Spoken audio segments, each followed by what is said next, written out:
দেখো, শুনতে যদি খারাপ লাগে তো কিচ্ছু করার নাই বাবা, কিন্তু আবার না বললেও তো পারতেছি না, তাই না? তোমাদের সাবধান করাও তো আমার একটা দায়িত্বে পড়ে।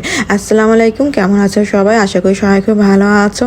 দেখো ভাই, যেমন কর্ম তেমন ফল, এটা কিন্তু আসলে সত্য কথা।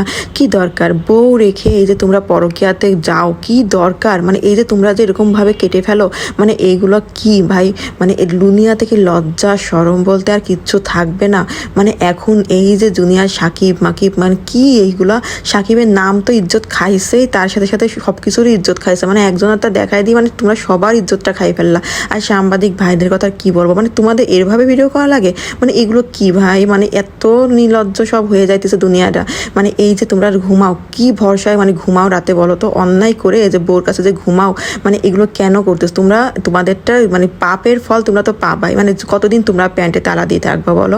মানে প্যান্টে যে তোমরা তালা দেওয়ার কথা আন্দোলন করতেছো, সবাই তালা দিয়ে ঘুমাও, মানে তালাও বা তোমরা কিভাবে দিবা? মানে ঘুম তো দেখো, এটা এমন একটা জিনিস যে এটা আগে গল্প করলে মানে খারাপ লাগে, আবার দেখলেও আফসোস লাগে। কিন্তু আমার কথা হচ্ছে, অন্যায় যদি না করো, মানে এটা তো তোমাদের পাপেরই ফল। আমি মনে করি যে এইসব আসলে কারোর করা উচিত না, সবার একটা ইজ্জত সম্মান বলে জিনিস থাকে। কিন্তু এই যে তোমরা পরকীয়া করো, ঘরে বউ রেখে বাইরে মেয়েদের সাথে চ্যাটিং ফ্যাটিং করো, আসলে এগুলো তো কোনো ইসলামে নাই বাবা। এগুলো তো গুনার কাজ। আর গুনার কাজ কি দরকার করার, তাই না?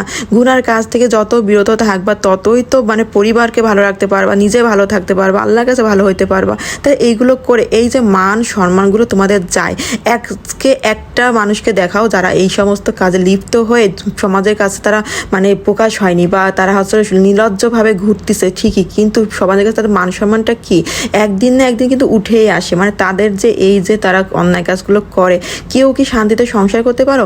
ওই যে পরকীয়া করে যাও, ওখানে কি তোমরা ভালো থাকো? কি দরকার বউর সাথে অন্যায় করা? আবার সবার ক্ষেত্রে বলা যায় না, শুধু পুরুষদেরও দোষ, কিন্তু মহিলাদেরও দোষ থাকে, নারীদেরও দোষ থাকে। কিন্তু আমার কথা হচ্ছে, তোমরা সবার এইগুলোর পথ থেকে সবাই বেরোয় আসো, সবাই সুস্থ একটা সংসার সবাইকে দাও, বাচ্চা নিয়ে বউ নিয়ে হ্যাপিনেস থাকো। এইসব কাজ থেকে যত বিরত থাকবা বাবা তত ভালো থাকবা। একটা পরকীয়া পুরো একটা পরিবারকে ধ্বংস করে দেয়, পুরো একটা পরিবারকে। সবাই মনে করে যে না, শুধু মানে তারা দুজন সুখী থাকার জন্য এইগুলো করে। তোমরা কি আসলে সুখী? ক্ষণিকের সুখের জন্য একটা পরিবার ফুল ধ্বংস হয়ে যায়। এমনকি তাদের যে বাচ্চা কাচ্চাগুলো দুনিয়াতে বেঁচে থাকে বা বড় হয়, তারা কিন্তু এই লজ্জাতেই বড় হয়। তোমরা যে কাজগুলো করো, তোমাদের তো এক ফুটাও লজ্জা শরম নাই। লজ্জা শরম যদি থাকতো তাহলে কি তোমরা এইগুলো কাজে লিপ্ত হও? কিন্তু তোমাদের তো লজ্জা লাগে না, লজ্জা লাগে পোলাপানের। যত দিন যাবে ওই মেয়েটা বাচ্চাটা যখন বড় হবে, সমাজের কাছে, শ্বশুর বাড়িতে, পরিবারের কাছে, সবার কাছে লাঞ্ছিত।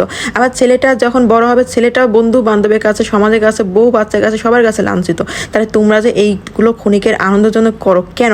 এই যে এখন সবার পেজে পেজে এইসব আলোচনা, এইসব রিল, এইসব টিকটক, এই যেগুলো কি ভালো দেখায়? মানে কি একটা অবস্থা। তো যাই হোক, সবাই ভালো থেকে সুস্থ থেকো। যার যার বুদ্ধি তার কাছে, আসলে কেউ কাউকে জ্ঞান দিয়ে বড় করতে পারে না। তো সবাই ভালো থেকে, আল্লাহ হাফেজ।